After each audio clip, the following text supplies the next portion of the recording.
A wild new update in the case against YNW Melly. His ex-girlfriend Mariah Hamilton was arrested this week while trying to enter the country. Her lawyer argues she didn't do anything wrong. So why is she being held behind bars? Well, according to her lawyer, it might have something to do with her ex-boyfriend's double murder case. Now, prosecutors previously claimed Mariah was on the phone with Melly after the fatal shooting of his childhood friends Anthony Williams, aka YNW SakChaser, and Christopher Thomas Jr., aka YNW Juvy. Now, before I get into this, she has never been charged criminally when it comes to being involved in the murders. And according to her lawyer, again, she hasn't done anything wrong. But for prosecutors, her name was mentioned repeatedly during Melly's first trial. Again, because they say she was on the phone with Melly after the murders. She was arrested on Sunday while trying to come back into the country.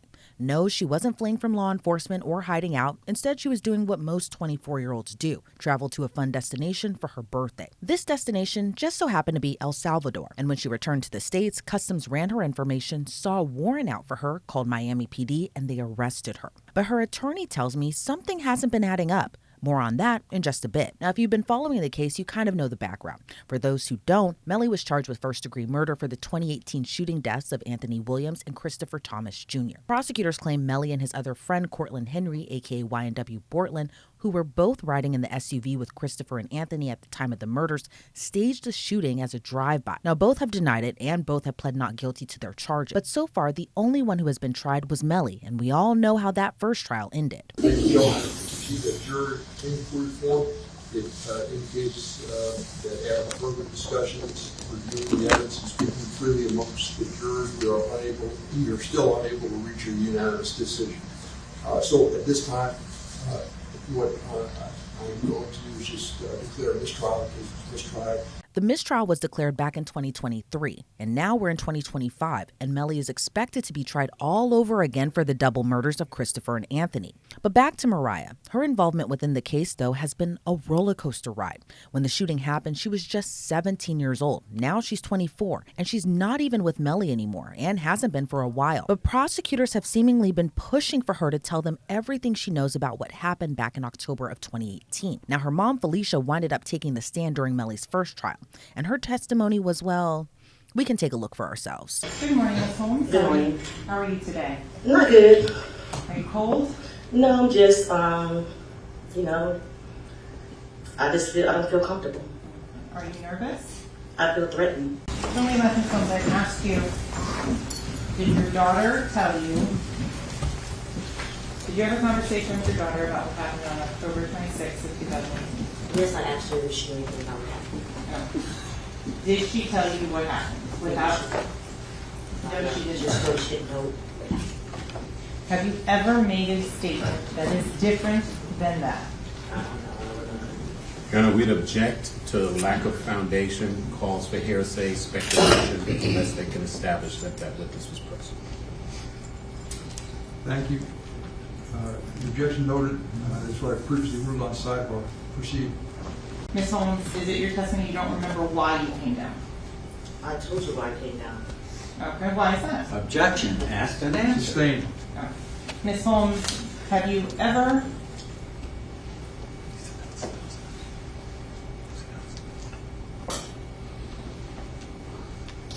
let me rephrase.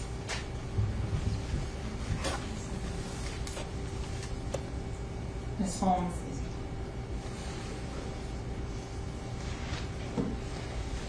did your daughter ever threaten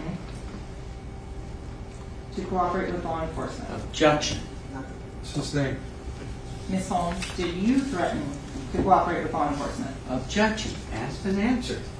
Different question. Why don't you come sidebar? Now, months after that testimony and weeks after that mistrial was declared, Mariah, who didn't testify during Melly's first trial, sat down with our very own Jesse Weber in September of 2023 to give her side of her story. I think a lot of people wanted to hear from you. I think a lot of people were expecting to see you at the trial. And there's been some issues in terms of what's been happening with the police.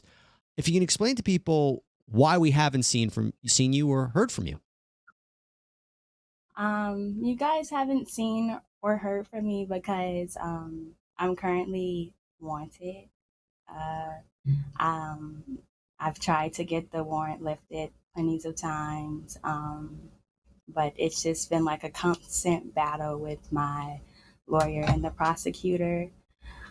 So I just been, laying low, trying to get the warrant lifted before I could even come in and, speak my part. You said that there's an arrest warrant, it's still out, it's still outstanding. Why do you feel comfortable coming out now and talking about this?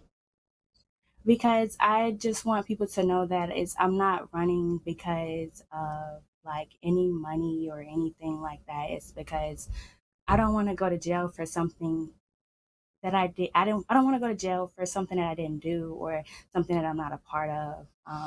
I just feel like people's looking at my side of this. They're looking at me wrong, and that's not what they're showing is not true, basically. Now, we've covered this a number of times at Law&Crime. Last year and months after the mistrial, there's been so many changes to the case. One of Melly's attorneys is no longer on the case, but more notably, the prosecution table will look a lot different for his second trial, when Christine Bradley was removed by the judge and later replaced by Alexandra Buckaloo. Now, Mariah's attorney tells Law&Crime he spoke with the prosecutor about a year ago about whether or not a warrant actually existed for Mariah. He was told previously there wasn't a warrant out, but then when the new prosecution stepped in, he was told there was an active warrant. So you can see how confusing this all got. And now she's being held in jail on no bond until she can get before a judge. I'm joined now by Mariah Hamilton's attorney, that's Chris Barris. Chris, thank you so much for being here today. I got to ask, have you spoken with your client? How is she doing and what's she saying? I have spoken to her when she was arrested and also when she was transported to Miami-Dade County Jail. She's a little bit older now. She's 24 years old. So she's, it's still hard to be in a jail situation. She's never been in any trouble in her life. But she's okay. She's dealing with it. And we hope to get her in front of a judge very, very, very soon. And talk to me a little bit more about her arrest. She went out of the country to celebrate her birthday. Did you warn her she might have issues coming back, or did she even know that there was a warrant out for her right now? We talked about the possibility that there might be a warrant in existence. The prosecutor had, indicated to me at one time that there was a warrant. Other law enforcement had indicated to me that there was no warrant that they could find in the warrant system when they checked. So we did talk about that. I did not think it would be a good idea to travel internationally because what happens is when you return to the United States, immigration, U.S. immigration, that is, will check the manifest of an airline for every passenger to determine if there's any warrants or any other holds on them. And I couldn't say either way whether there was a warrant. So my advice was not to travel at all. Yeah. And this warrant that the prosecution has, so is it kind of stemming from them wanting to talk to her more about the case, or was this kind of a thing that, had happened with the old prosecution with Christine Bradley and was just put back into effect when Alexandra Buckaloo took over the case? Talk to me a little bit more about this warrant and what it all entails. Okay. First, we're using the term warrant. My understanding that this is a writ of bodily attachment which is civil in nature. I'm not sure at all what she failed to do. It's not clear because I haven't been presented with this warrant. I haven't seen it, although I've asked for it a number of times. I haven't seen any of the supporting documents for it. What I mean by that is when a police officer wants to obtain a warrant, they go in front of a judge with an affidavit claiming probable cause for, in this case, we're talking about an arrest, for someone's arrest. And they normally also present some supporting evidence for that affidavit. I have yet to see any of this. So if what the prosecutor is saying, Ms. Hamilton had a court date and she failed to appear, well then, please show me the subpoena that she was issued to, to appear for that court date. So I think the first question I have is about the validity of the warrant or writ, we can call it whichever.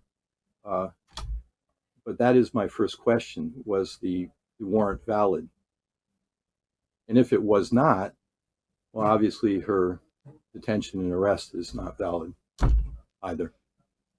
Yeah, because I can't imagine, a woman 24 years old, she's locked up on no bond at this time right now.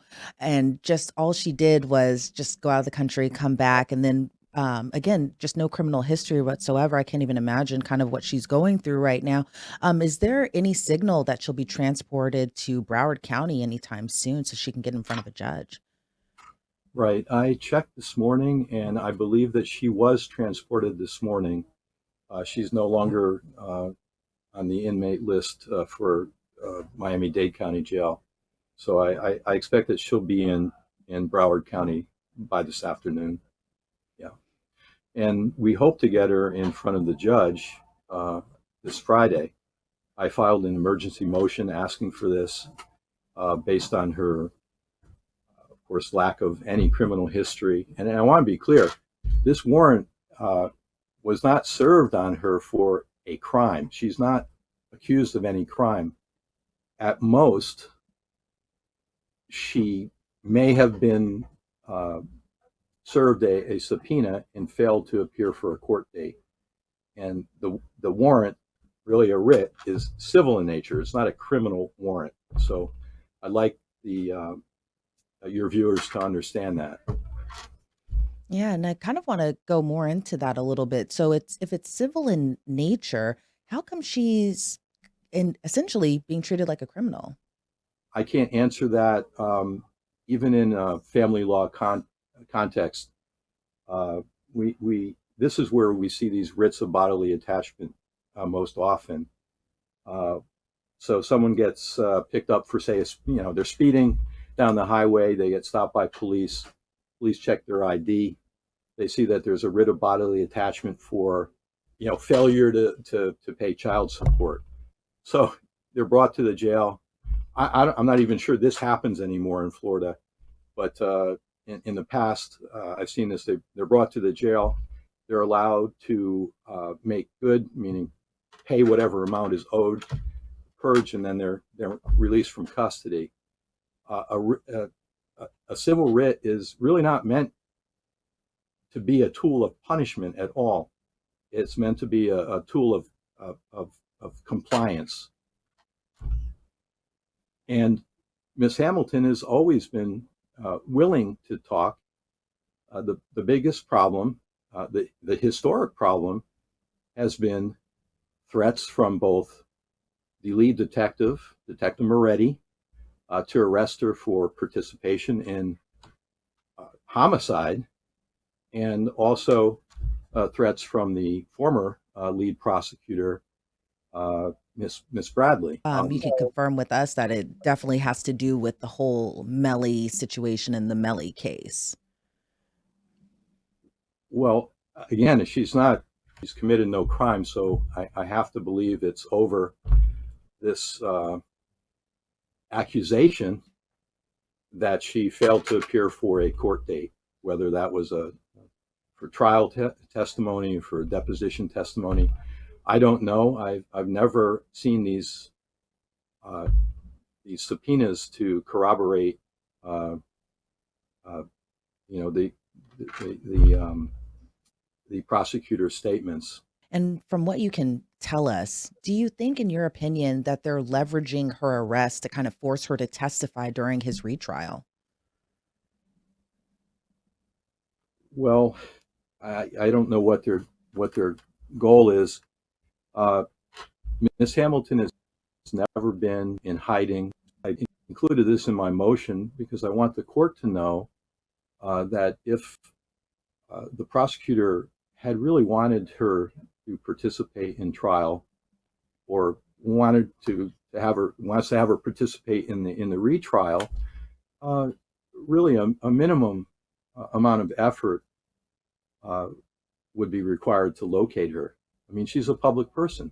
Again, she attended school full time. She graduated college. She works at a medical facility. So she's in her phone number, I believe, is also public, in that it's under her name.